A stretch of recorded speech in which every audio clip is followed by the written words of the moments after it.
I'm Josie Long, writer, stand-up comedian and museum enthusiast. We are looking at the beautiful, windswept Stromness in Orkney, home to the Pier Arts Centre and one of the finest collections of modernist art in the UK. Pier Arts Centre was founded in 1979 by philanthropist Margaret Gardner with the gift of her astonishing personal collection of paintings and sculpture. Join us as we discover the hidden gems of this collection through the staff and volunteers who share their favourite artworks and personal picks.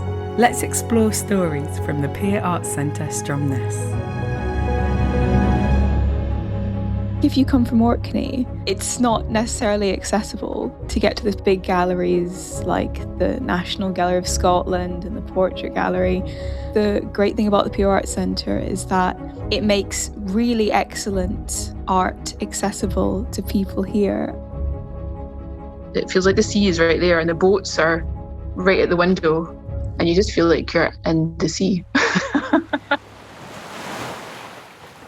My name is Andrew Parkinson. I am the curator here at the Pier Arts Centre. Could you tell us a bit about the Barbara Hepworth sculpture that you selected? Carform Trevalgan is situated on the pier. The view down to the sculpture is the first encounter that many folk will have with the Pier Arts Centre. It also helps to illustrate the reason that the Arts Centre is here. And that has to do with the founder of the gallery, Margaret Gardner. She didn't set out to collect. She bought works when she could to help her artist friends. Adrian Stokes described Margaret as having a genius for friendship.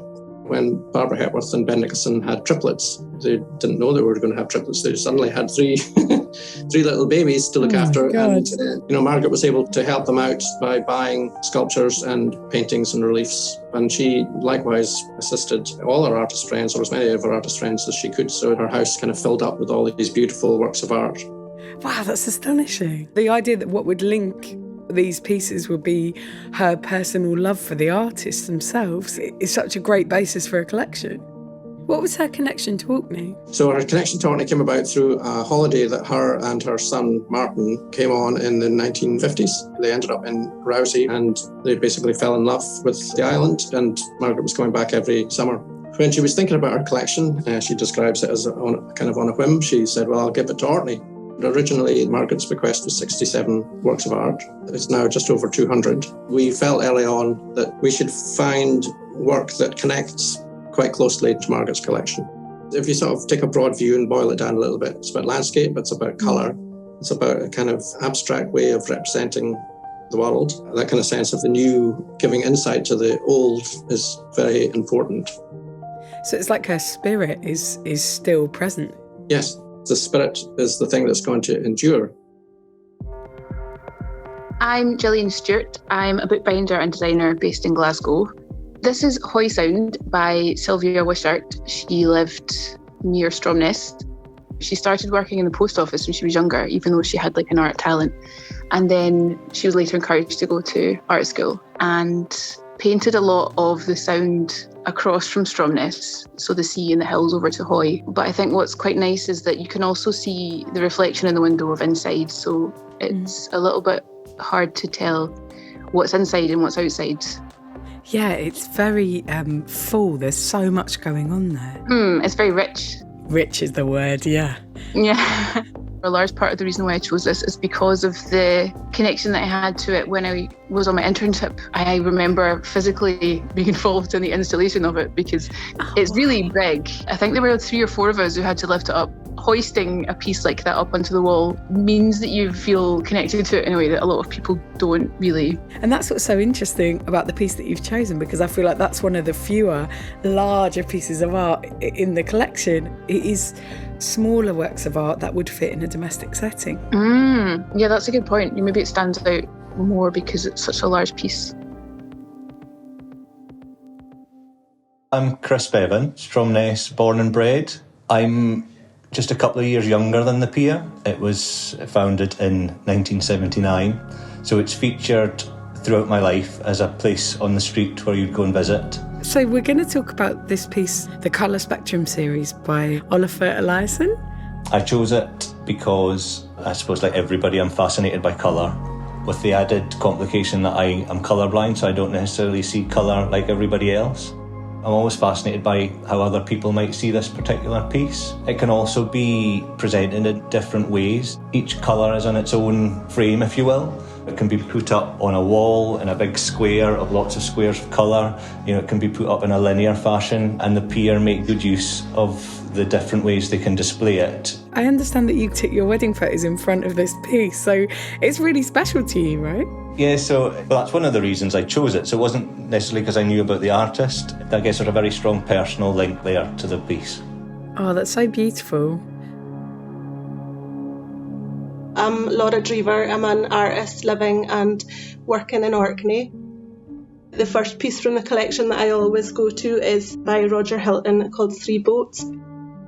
It's a very small scale painting, so really domestic size. Like a lot of the Pier Arts Centre collection, it's very abstract in its sense, and there's these 3 bold shapes with a hint of perhaps the moon that's making this light shine on the boats, and then the landscape behind it too.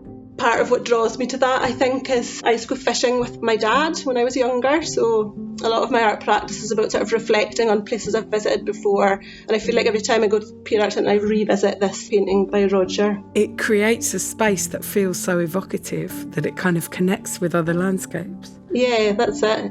And it always looks different every time you see it against another artwork in the collection. The way that the permanent collection works is they move it around, they hang it in different places, so it fits really well into some of the nooks and crannies in the building. We should talk as well about your other choice, a work by Roger Ackling. It's made on found wood, and he uses light to make the marks. So he's a sculptor, and he uses a magnifying glass to project the light onto the piece of the found object that he's got to make the burnt marks. What I like about this is sort of how it's quite removed from a painterly process. So he's using his lack of physical contact with the artwork to make an artwork, and I really like that. So it's about time, like an imprint of real time. It's a very simple artwork but really complex in the way it's been made, and I think that's what I really appreciate about it.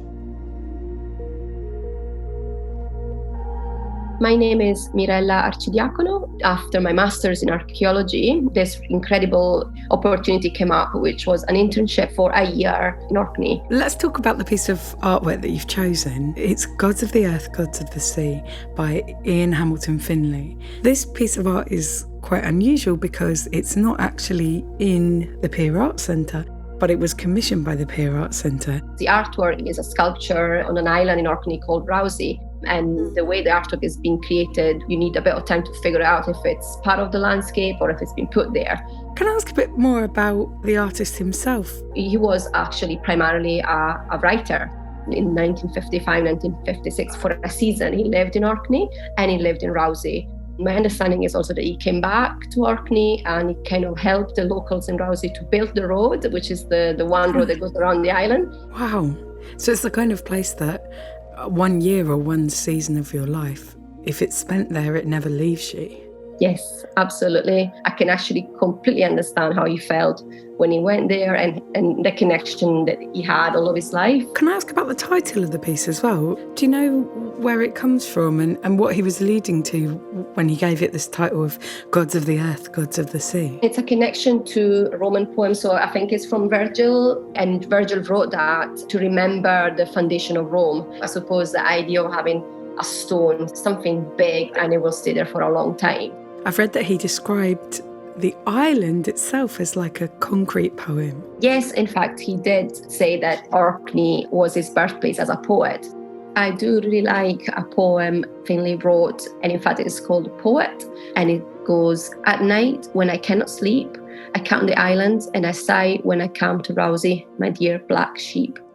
Oh, it's beautiful. It's sad. Absolutely.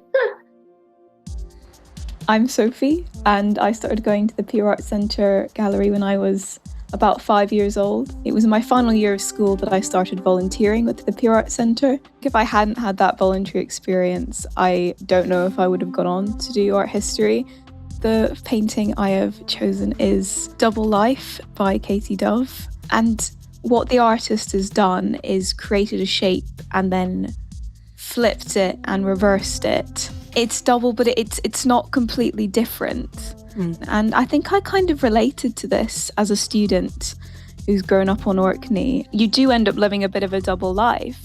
because Orkney and a larger university setting are two very, very different things. Let's talk about the colour, because I think the use of colour within it feels quite joyful. It doesn't feel the slightest bit muted. It feels very vibrant. I actually love the use of colour because I think so often the word double life is associated with something sad and something so often forced on people.